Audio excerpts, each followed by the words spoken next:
प्रणाम मित्रों, कुलदीप भगत online classes में पुनः स्वागत करता हूं। देखिए, आज अपन बात करते हैं वैदिक कालीन आर्थिक समाज के बारे में। अर्थव्यवस्था वेद काल की कैसे थी और उत्तर वैदिक काल की कैसे थी, तुलनात्मक अध्ययन करेंगे। तो देखेंगे, बड़ा ही इंपॉर्टेंट क्वेश्चन है ये यहाँ पर बनेगा। देखिए, सबसे पहले मैं बात करूं तो कृषि कृषि की बात करूं। कृषि जो था ये प्रथम पेशा था इनका। कृषि जो था दूसरा पेशा था। प्रथम पेशा ऋग्वेद काल का पशुपालन था। पशुपालन। द्वितीय पेशा ये कृषि था। अब अपन बात करते हैं काठक संहिता के अंदर। काठक एक संहिता है। इस संहिता के अंदर 24 बैलों के द्वारा हल चलाने का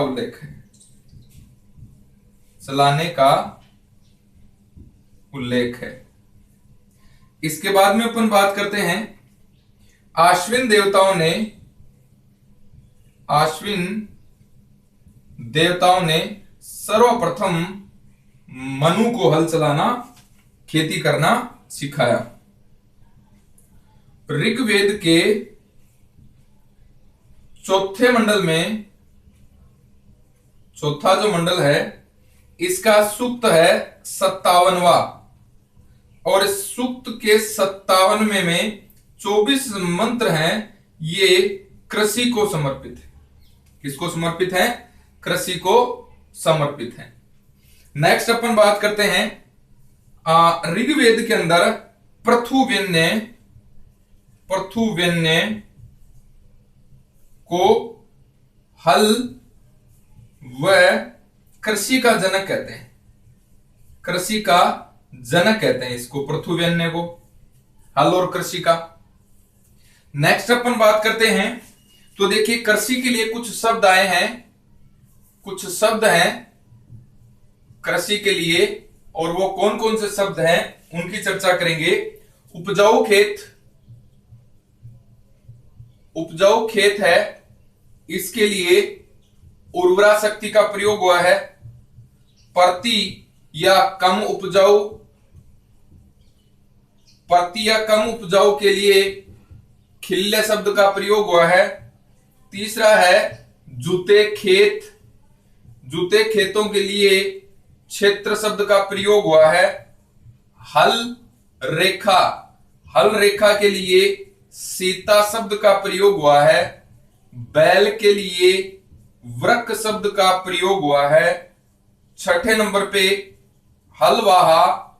हलवाहा के लिए किवास शब्द का प्रयोग हुआ है, और हल के लिए लाघल या शीर शब्द का प्रयोग हुआ है। खाद के लिए करीश या साकम शब्द का प्रयोग हुआ है।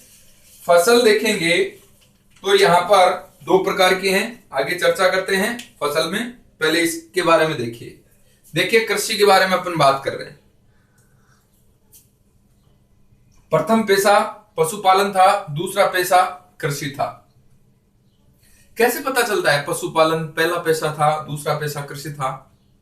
क्योंकि ऋग्वेदिक कालीन सभ्यता का पता चलता है, और ऋग्वेद के अंदर लगभग 10,600 मंत्र हैं, और इन 10,600 मंत्रों में सिर्फ और सिर्फ 24 मंत्रों में ही कृषि का जिक्र हुआ है। इसका मतलब क्या हुआ? जो पहला पैसा था वो क्या था? पशुपालन था। इस बात से ये बात सिद्ध होती है। काठक संहिता के अंदर 24 बैलों द्वारा हल खींचने के प्रमाण है। बहुत अच्छा क्वेश्चन है। आश्विन देवताओं के द्वारा सर्वप्रथम मनु को हल चलाना सिखाया और कृषि के बारे में जानकारी दी। ऋग्वेद के चौथे मंडल का 57वां सूक्त है, इसमें 24 मंत्र कृषि को समर्पित है। पृथुव्यन्य को भारत में पहला इंजीनियर कहा जाता है या आविष्कारक कहा जाता है जिसने हल का क्या किया था, आविष्कार किया था। इंपोर्टेंट क्वेश्चन बनता है। अब कुछ शब्द हैं। उपजाऊ खेत के लिए उर्वरा शब्द, प्रति या कम उपजाऊ के लिए खिल्ले शब्द, जुते हुए खेत के लिए क्षेत्र शब्द, हल रेखा के लिए सीता शब्द, बैल के लिए वृक्ष शब्द, हलवाहा के लिए किवास शब्द, हल के लिए लाघल और शीर शब्द, खाद के लिए करीश या साकम शब्द का प्रयोग हुआ है। आगे देखिए, आगे देखते हैं अपन फसल। मुख्य फसल यव थी, जो यव कहेंगे। मुख्य फसल जो थी यहां पर थी यव। देखिए यव के बारे में पढ़ेंगे। मुख्य फसल देखिए साहब,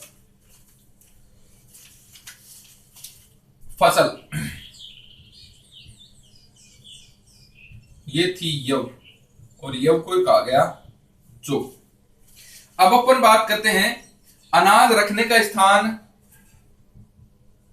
अनाज रखने का स्थान ये था स्थवी, भंडार गृह होता था।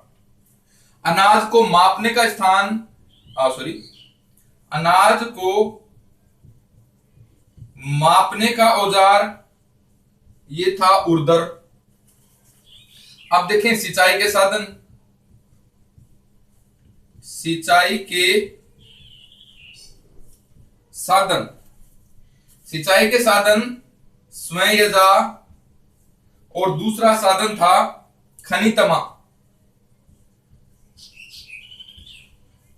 खनितमा स्वयंयजा था जो था स्वयंयजा। यह देखिए स्वयंयजा के बारे में बात करें तो क्या क्या इंपोर्टेंट बातें बनेगी स्वयंयजा में। स्वयंयजा है, यह प्राकृतिक सिंचाई होती थी। प्राकृतिक सिंचाई किससे होगी? वर्षा व नदियों से। और खनितमा है, यह कृत्रिम सिंचाई है। कृत्रिम सिंचाई, और कृत्रिम सिंचाई कैसी होगी? कुआं या तालाब से। ठीक है। अच्छा, कुल्या जो थी ये नहर को कहा जाता था, कुल्या नहर को। नेक्स्ट अपन बात करते हैं गेहूं जो है उसे गोधूम कहते थे। गेहूं गोधूम होती थी। नेक्स्ट अपन बात करें ब्रीही चावल होता था। नेक्स्ट है सरसर्प, ये होती थी सरसों।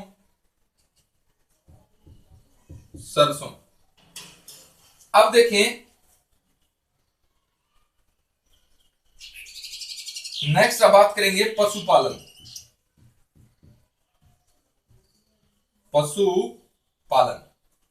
पशुपालन के अंदर इंपोर्टेंट बातें हैं, ये कौन कौन सी बनेंगी तो देखेंगे आगे। पशुपालन है, इसमें प्रमुख बातें हैं, ये देखते हैं जी। पशुपालन के अंदर देखिए, समझे पशुपालन को। पशुपालन है, इसका महत्व है ज्यादा था। क्या क्या महत्व था? कृषि में महत्व था इसका, यातायात में महत्व था, खाद्यान्न में महत्व था, विनिमय का साधन था। प्रमुख पशु गाय थी। गाय देखिए, गाय के बारे में चर्चा करें। ऋग्वेद में 176 बार इसका उपयोग हुआ है शब्द का। गाय को अधन्या कहा गया, न मारने योग्य। नेक्स्ट है गाय संपत्ति का द्योतक मुद्रा की भांति प्रयोग होता था। गाय को मुद्रा की भांति प्रयोग होता था गाय को अष्टकर्णी भी कहते थे, अष्टकर्णी भी कहते थे। प्रार्थनाओं में पुत्रों के साथ गाय है यह भी मांगी जाती थी। पशुओं में सबसे पवित्र जो पशु था यह गाय थी। पवित्र भी था, सबसे महत्वपूर्ण, पवित्र और महत्वपूर्ण, पवित्र और महत्वपूर्ण। देखिए, फसलों के संदर्भ में बात करें ऋग्वेद काल में, तो प्रमुख जो फसल थी ये यव की थी, जो का प्रकार है। अनाज रखने का जो स्थान होता था उसे स्थवी कहते थे। अनाज मापने का जो औजार होता था उसे उर्दर कहते थे। सिंचाई के लिए दो साधन थे, एक तो स्वयजा, एक खनितमा। स्वयजा होता था प्राकृतिक और खनितमा होता था कृत्रिम। स्वयजा के अंदर जो सिंचाई होती थी वर्षा और नदियों से सिंचाई होती थी, और खनितमा में कृत्रिम रूप से सिंचाई होती थी कुआं या तालाबों से। यहां पर नहर है, इसे कुलिया कहा गया, नहर को कुलिया है, ये शब्द प्रयुक्त हुआ है नहर के लिए।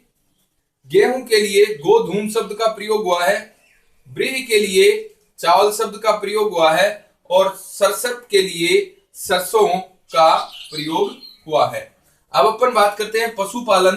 पशुपालन का महत्व जो था ये प्रमुख था, कृषि में काम आता था, यातायात में काम आता था, खाद्यान्न में काम आता था, और पशु जो होते थे ये विनिमय के साधन भी होते थे। अब प्रमुख पशु जो है ऋग्वेद का ये कौन सा है? गाय। 136 बार प्रयोग हुआ इसका ऋग्वेद में। गाय को अधन्य कहा गया है, यानी न मारने योग्य। संपत्ति का द्योतक थी गाय, कहीं कहीं मुद्रा के रूप में भी प्रयोग किया गया है, और गाय को अष्टकर्णी भी कहा जाता था। जब इसका मुद्रा के रूप में प्रयोग होता था तो इसे अष्टकर्णी कहते थे। प्रार्थनाओं में पुत्रों के साथ में गाय को भी मांगा जाता था, और पशुओं में सबसे पवित्र और सबसे महत्वपूर्ण थी वो थी गाय। आगे देखिए,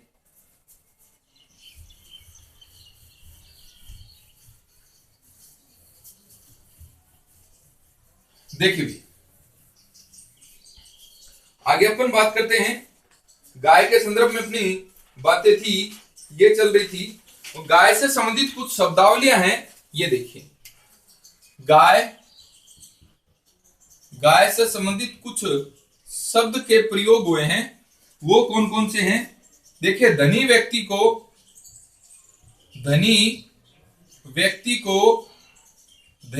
को क्या कहा जाता था? गोमत कहा जाता था। इसके बाद में है राजा को गोमती कहा जाता था। नेक्स्ट है अतिथि को गोहन कहा जाता था। नेक्स्ट है समय को गोधूली कहा जाता था। नेक्स्ट है दूरी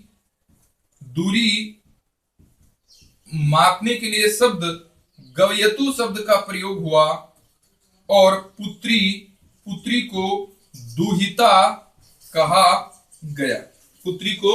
दुहिता कहा गया। नेक्स्ट है आरसी मजूमदार के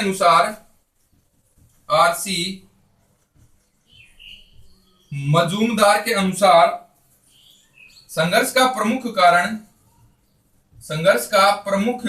कारण भी क्या था? गाय था। इसके बाद में दूसरा जो पशु है वो है घोड़ा। घोड़े की अपन बात करें, ये सबसे प्रिय था, और गाय के बाद में दूसरा महत्वपूर्ण पशु, गाय के बाद में दूसरा महत्वपूर्ण पशु था। अन्य देखिए, अन्य और कौन कौन से यहाँ पर पशु थे?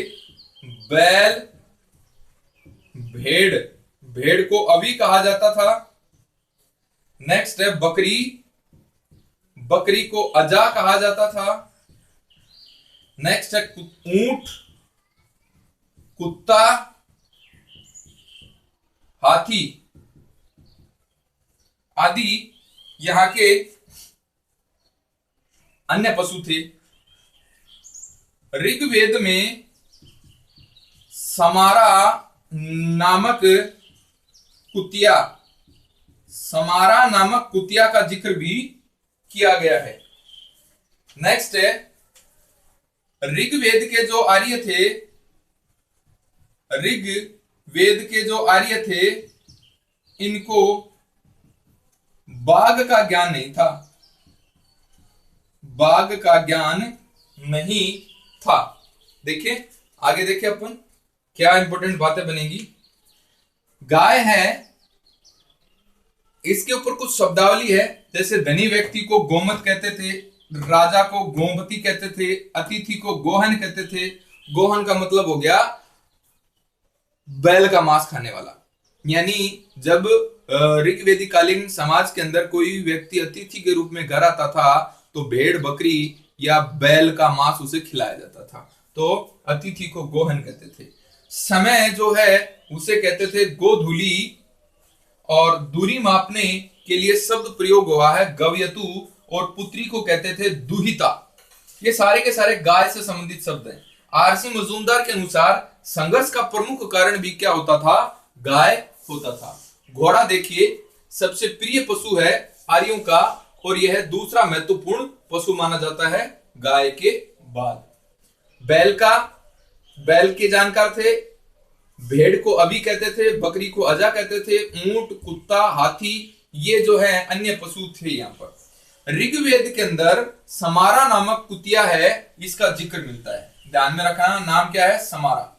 ऋग्वेदिक जो आर्य थे उनको किसका ज्ञान नहीं था? बाघ का ज्ञान नहीं था। अब देखिए आगे, ऋग्वेद में अपन बात कर रहे हैं पशुओं के संदर्भ में। अर्थव्यवस्था देख रहे हैं, तो अर्थव्यवस्था में कृषि और पशु है, ये अहम रोल निभाते हैं। अब अपन बात करेंगे शिल्प एवं उद्योग। शिल्प एवं उद्योग, देखिए शिल्प और उद्योग। शिल्प और उद्योग की जब अपन बात करते हैं तो सबसे पहले बात करें वस्त्र उद्योग की।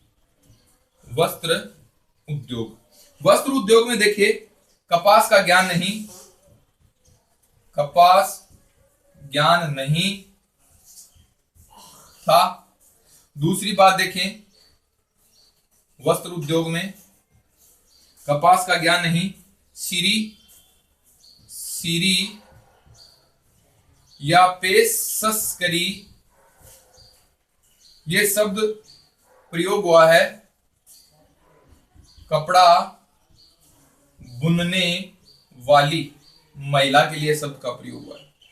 इसके बाद में देखिए तंतुवाय, तंतुवाय है, ये जुलाहा को कहा जाता था।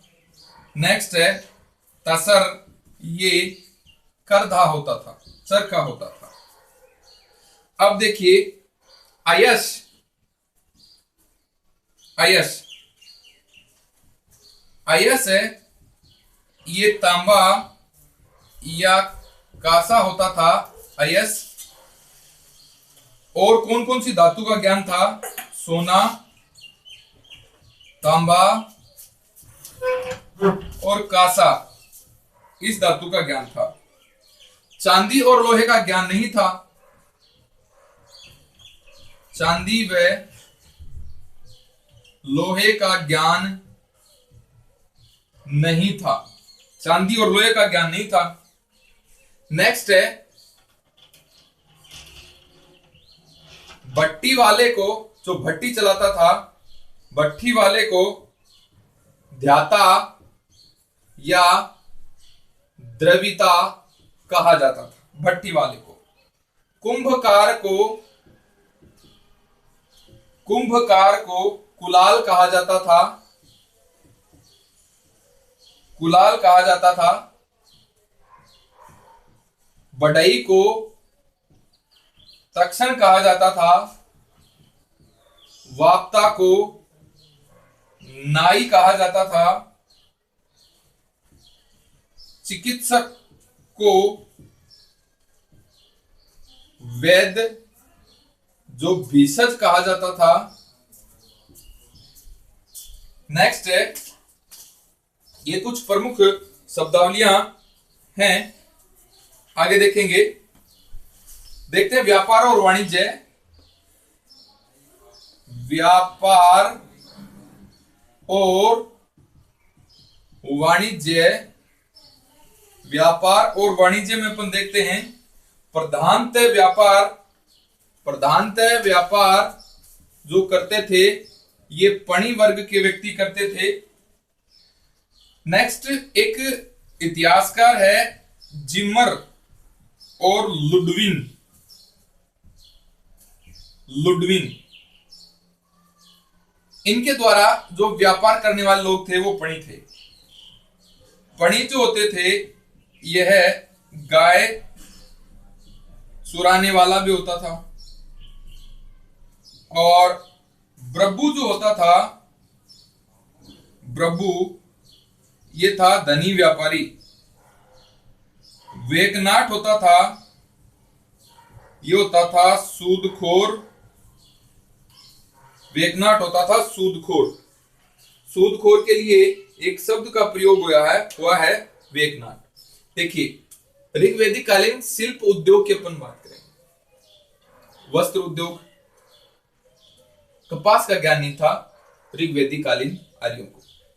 सीरिया पेशस्करी जो शब्द हुआ है ये कपड़ा बुनने वाली महिला के लिए प्रयोग हुआ है। तंतु आय जुलाहा होता था, तसर करधा होता था, अयश तांबा या कासा शब्द के लिए अयस का प्रयोग हुआ है। सोना, तांबा और कासा ये धातु थी इस समय। चांदी व लोहे का ज्ञान नहीं था, इंपोर्टेंट बात है। अब अपन बात करें, भट्ठी वाले जो होते थे उन्हें ध्याता या द्रविता कहा जाता था। कुंभकार को कुलाल कहा जाता था, बढ़ई को तक्षण कहा जाता था, वाप्ता नाई होता था, वैद्य होता था भेषज। व्यापार और वाणिज्य की बात करें, व्यापार हमेशा पणी वर्ग करता था। जिमर और लोडविन महोदय के द्वारा जो व्यापारी होते थे वो पणी होते थे। पणी जो है इसे गाय चुराने वाला भी कहा जाता है। प्रभु धनी व्यक्ति होते थे। वेकनाट सूदखोर को कहा जाता था। आगे देखिए,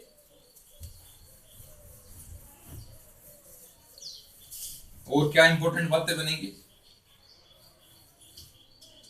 देखें साहब। विनिमय के साधन क्या होते थे?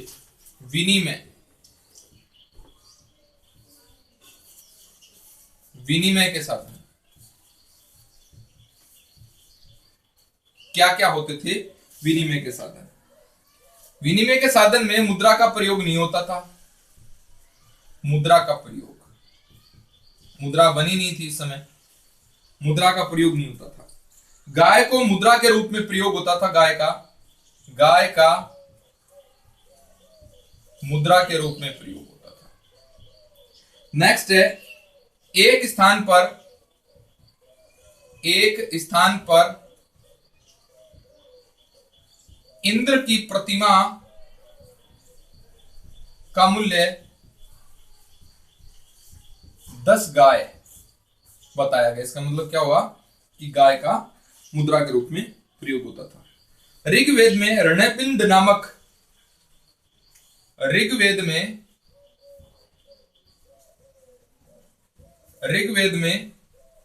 ऋणपिंड नामक एक मुद्रा का उल्लेख हुआ है।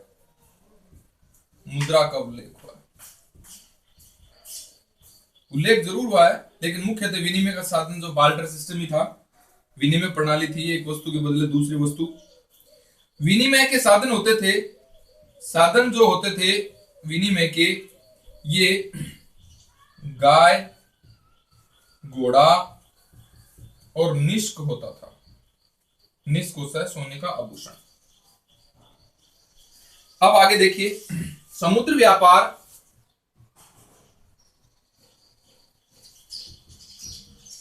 समुद्र व्यापार ऋग्वेद में भुज्यु कथा मिलती है। भुज्यु कथा मिलती है जिसमें भुज्य है ये समुद्र की यात्रा करता है और इसकी समुद्र यात्रा में नाव नष्ट हो जाती है और नाव नष्ट होने पर इसकी सहायता है, इसकी सहायता के लिए अश्विनी कुमार आते हैं और ये 100 पतवार वाली नौका इसे देते हैं। अरित्र शब्द है ये पतवार के लिए प्रयोग हुआ है और अरित्री ये शब्द है नाविक के लिए प्रयोग हुआ। देखिए अपन बात करते हैं विनिमय के साधन, यानी विनिमय का साधन जो था ये वस्तु का आदान प्रदान था, मुद्रा का प्रयोग नहीं होता था। मुद्रा का प्रयोग नहीं था इस जमाने में, गाय को ही मुद्रा के रूप में माना जाता था। एक स्थान पर इंद्र की प्रतिमा का मूल्य कितनी गाय बताई गई है? 10 गाय बताई गई। तो इससे अपने को उदाहरण ये देखने को मिलता है कि इस जमाने में पशु जो थे वही विनिमय के साधन थे, जिसमें गाय प्रमुख थी। एक जगह पर ऋग्वेद में रणपिंड नामक एक मुद्रा का उल्लेख मिलता है, तो ये क्वेश्चन भी अच्छा है। विनिमय के साधन जो थे वो कौन कौन थे? गाय, घोड़ा और निष्क। निष्क जो है यह एक सोने का आभूषण है। अब अपन बात करें समुद्र व्यापार। ऋग्वेद के अंदर समुद्र व्यापार है, इसका जिक्र भी मिलता है। एक भुज्यु नामक जो समुद्र यात्री है, ये समुद्र के अंदर यात्रा कर रहा है और यात्रा करते समय इसकी नाव नष्ट हो जाती है और यह अश्विनी कुमारों का आवाहन करता है और यहाँ पर अश्विनी कुमार आते हैं और 100 पतवार की नौका इसको देते हैं, इसकी सहायता करते हैं। तो ये जो क्वेश्चन किस प्रकार से बनेगा? ये इस प्रकार से बनेगा कि कौन से वेद के अंदर 100 पतवार वाली नौका का उल्लेख है? तो कौन से वेद के अंदर है? ऋग्वेद के अंदर है। 100 पतवार यानी 100 चंपू, 100 चंपू हो गए, चंपू। अरित्र जो है ये तो पतवार यानी चंपू, जो चंपू खेने वाला नहीं होता है वो। अरित्र तो होती है पतवार और अरित्र नाविक यानी चंपू को खेने वाला जो व्यक्ति होता है उसे क्या कहते थे? अरित्री कहते थे, जो नाविक के रूप में प्रयुक्त हुआ है। ये बात होगी ऋग्वेदिकालीन आर्थिक समाज की। अब अपन तुलनात्मक अध्ययन कर रहे हैं, अब अपन बात करेंगे उत्तर वेदिकालीन आर्थिक समाज की। तो ऋग्वेद के बाद में कौन सा समाज आ गया आपका? उत्तर वेद। उत्तर वेदिकालीन आर्थिक समाज।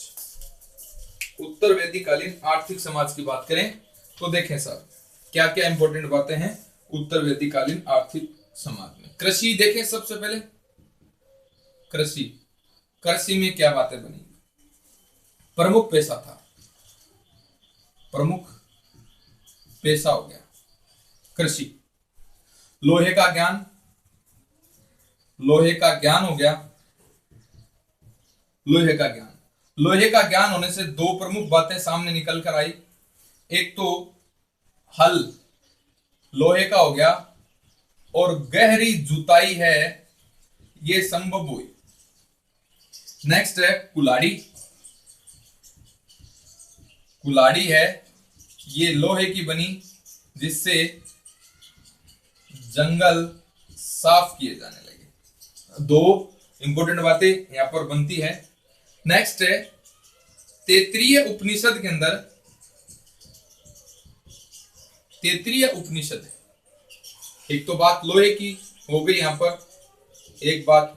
दूसरी बात देखिए तैत्तिरीय उपनिषद, इसके अंदर एक नारा है अन्न ही ब्रह्म है, अन्न ही ब्रह्म। इसके बाद में राजा जनक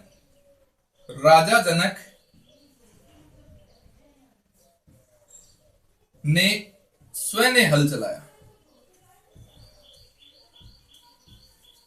नेक्स्ट है इंद्र को इंद्र के लिए एक शब्द प्रयोग हुआ है सुनासीर। सुनासीर का मतलब होता है हलवाहा, हलवा, सुनासीर का। अब है अथर्ववेद के अंदर, अथर्ववेद के अंदर क्या क्या बातें दी गई हैं कृषि के बारे में, ये देखिए। पहला है पृथुवेन्य। पृथुवेन्य प्रथम इंजीनियर था जिसने हल की खोज करी। ठीक है सर। दूसरा है अनावृष्टि, अतिवृष्टि, कीटों से फसल रक्षा, नहरों का प्रथम बार उल्लेख, और यहां पर नहर को कुल्या कहा गया। अब है वाजसनेयी संहिता। वाजसनेयी संहिता के अंदर 4, 6, 8, 12, 24 बैलों द्वारा जुताई के साक्ष्य, यानी जुताई, गहन जुताई होने लगी, गहन जुताई है यह होने लगी। आगे देखिए, अपन बात करते हैं कृषि के संदर्भ में उत्तर वेदिकालीन कृषि। ऋग्वेद काल में प्रमुख पेशा जो था ये पशुपालन था। उत्तर वेद काल में आते आते प्रमुख पेशा क्या हो गया? कृषि हो गया। प्रमुख पेशा क्या हो गया? कृषि। कारण थे, क्यों हो गया? लोहे का ज्ञान हो गया। लोहे का ज्ञान होने से जो हल की नोक है वो लोहे की बनने लगी और गहरी जुताई संभव हुई, और गहरी जुताई संभव होने से फसल है वो ज्यादा उत्पन्न होने लगी। कुलाड़ी बनी लोहे की, कुलाड़ी बनी लोहे की तो जंगल साफ किए जाने लगे और कृषि योग्य क्षेत्र है उसका विस्तार हुआ। तैत्तिरीय उपनिषद, इसके अंदर एक नारा दिया गया है कि अन्न ही ब्रह्म है। राजा जनक स्वयं ने हल चलाया था। इंद्र के लिए एक शब्द का प्रयोग हुआ है सुनासीर, जिसका मतलब होता है हलवाहा। अब अपन बात करते हैं अथर्ववेद के अंदर क्या क्या दिया गया है कृषि के बारे में। पृथुवेन्य का जिक्र है जिसने हल की खोज की थी। अनावृष्टि, अतिवृष्टि और कीटों से फसल रक्षा के बारे में जानकारी है। नहरों का प्रथम साक्ष्य अथर्ववेद में मिलता है। नहर को कुल्या कहा गया। वाजसनेयी संहिता के अंदर 4, 6, 8, 12, 24 बैलों के द्वारा जुताई के साक्ष्य हैं। इसका मतलब क्या हो गया? जुताई है यह गहन होती चली गई। आगे देखिए, कृषि से संबंधित कुछ शब्द हैं, इनकी अपन बात करते हैं। कृषि शब्दों के अपन बात करें।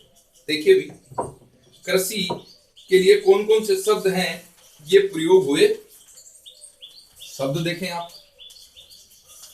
कृषि के लिए शब्द कौन कौन से शब्द प्रयोग हुए? जुताई,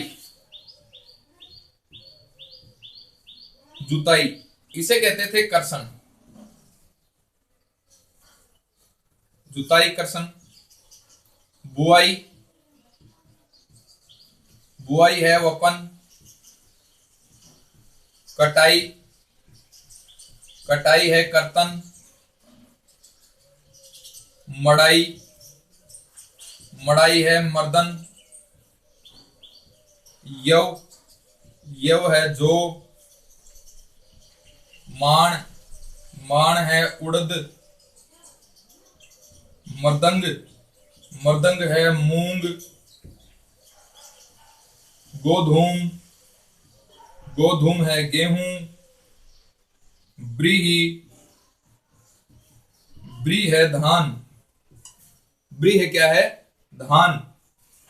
अब अपन बात करते हैं तो देखेंगे तैत्तिरीय संहिता में, तैत्तिरीय संहिता है। तैत्तिरीय संहिता में वर्षा में 2 बार फसल उगाने के साक्ष्य है। वर्षा में 2 बार फसल उगाने के साक्ष्य। नेक्स्ट अपन बात करते हैं, तो देखिए एटा का अतिरंजा खेड़ा स्थान है,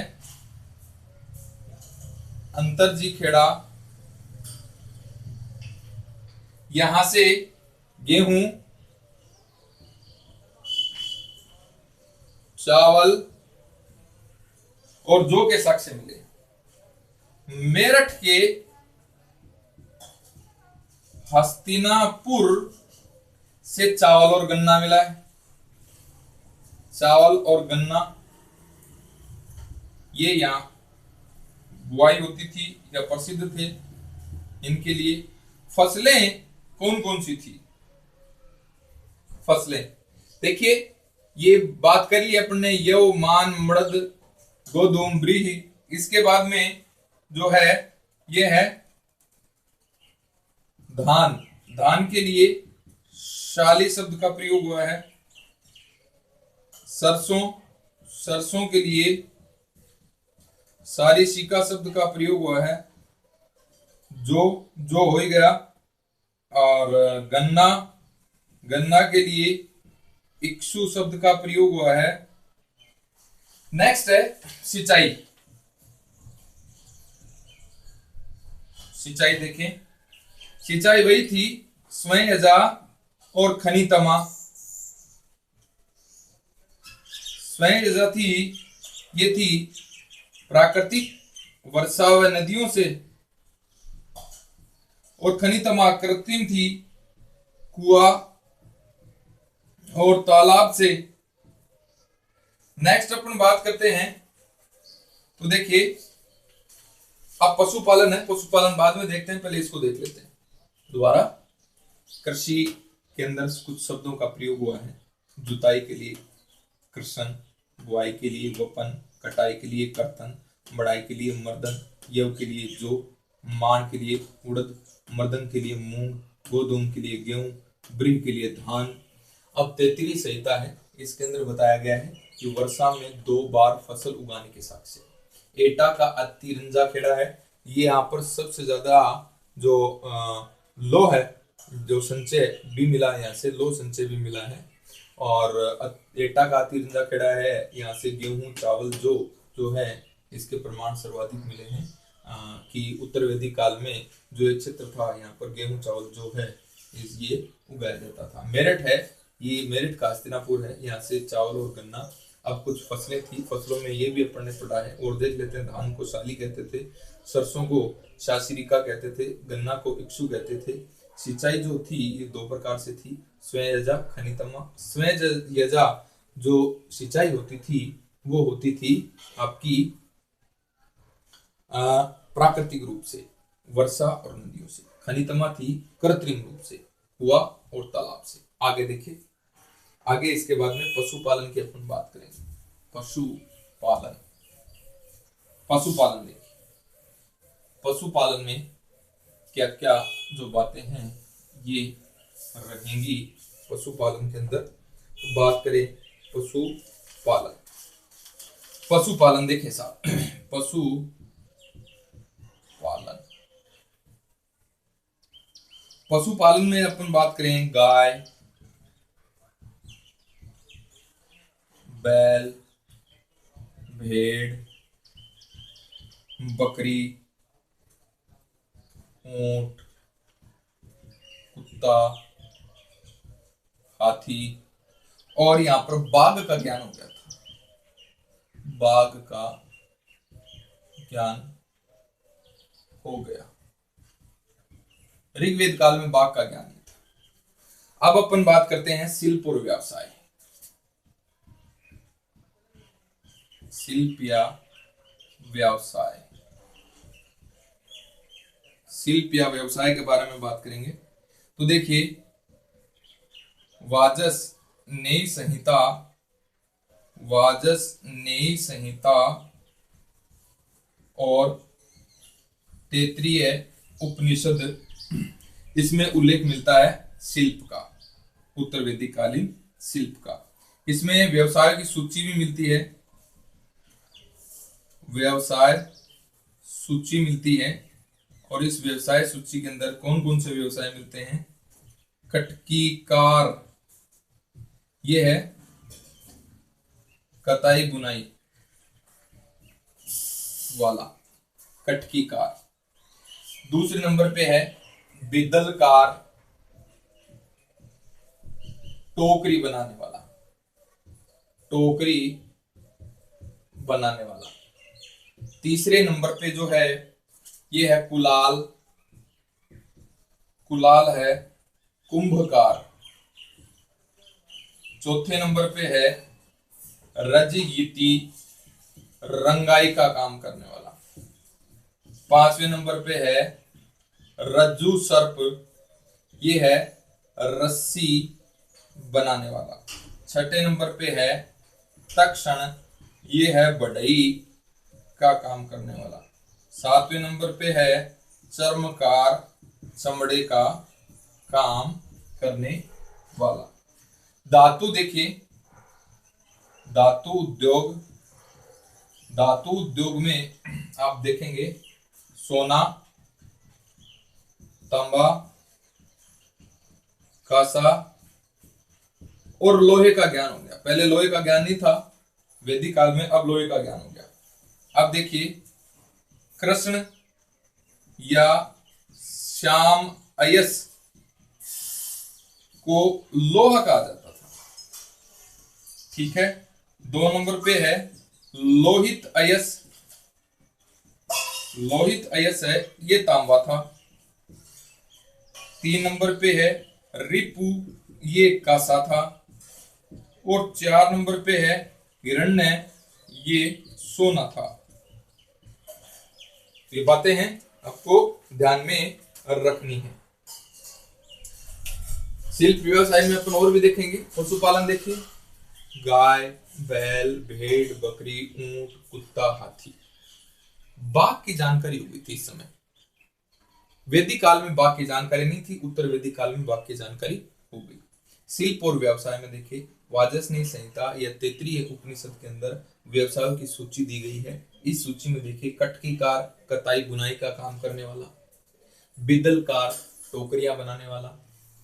कुलाल, कुंभकार हो गया। रजयिती, रंगाई का काम करने वाला। रज्जू सर्प, रस्सी का काम करने वाला, रस्सी बनाने का। तक्षण, बढ़ई, खाती का काम करने वाला।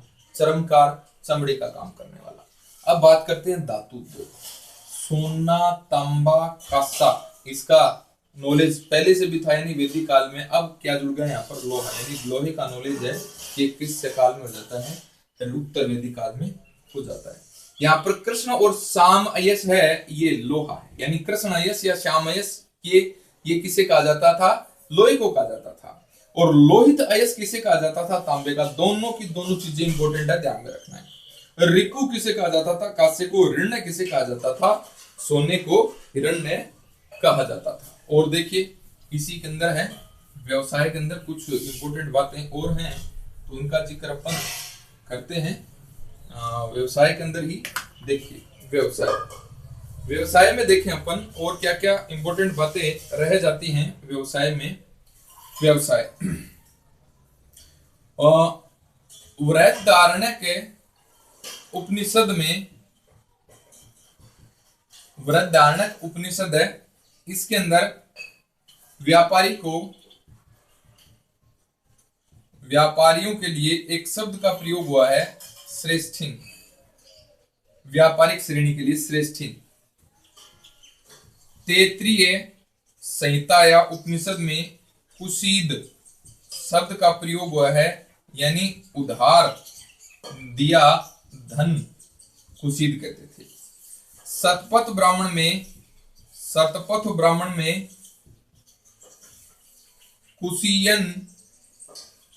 कुसीदियन शब्द का प्रयोग हुआ है, यानी उधार देने वाला, उधार देने वाला।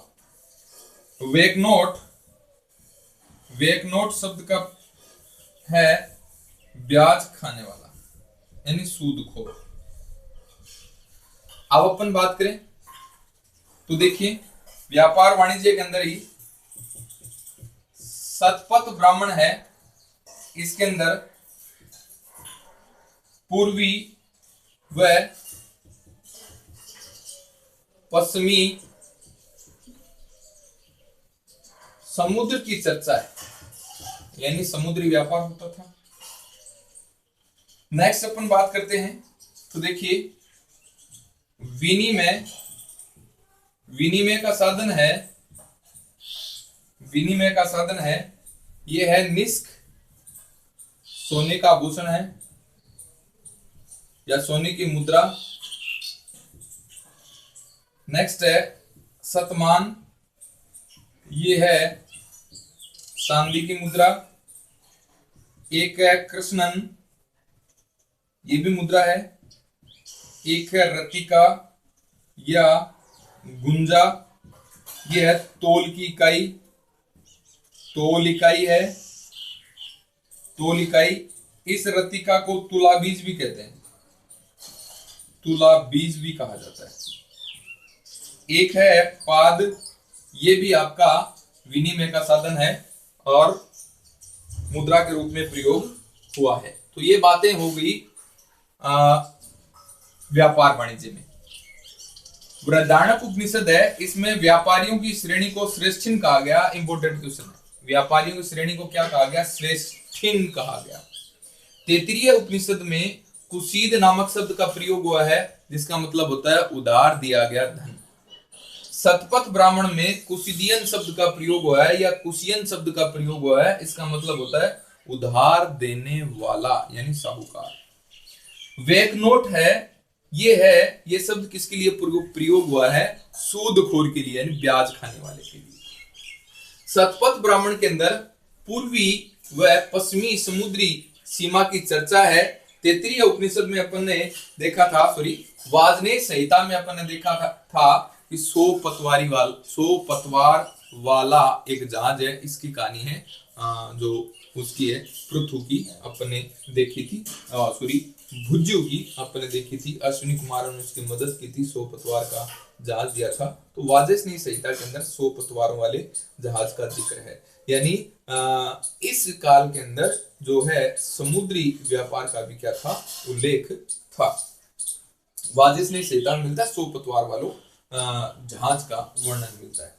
नेक्स्ट अपन बात करेंगे विनिमय के साधन क्या थे। तो विनिमय के साधन जो थे वो निष्क था, जो सोने की मुद्रा कही जाती थी। शतमान जो थी चांदी की मुद्रा थी। कृष्णन जो थी ये भी एक मुद्रा है, एक कृष्णन को सबसे प्रमुख मुद्रा मानी गई है। और रत्तिका या गुंजा है, ये तोल की इकाई है। रत्तिका को तुला बीज कहते हैं। और पाद है, ये भी आपकी क्या है?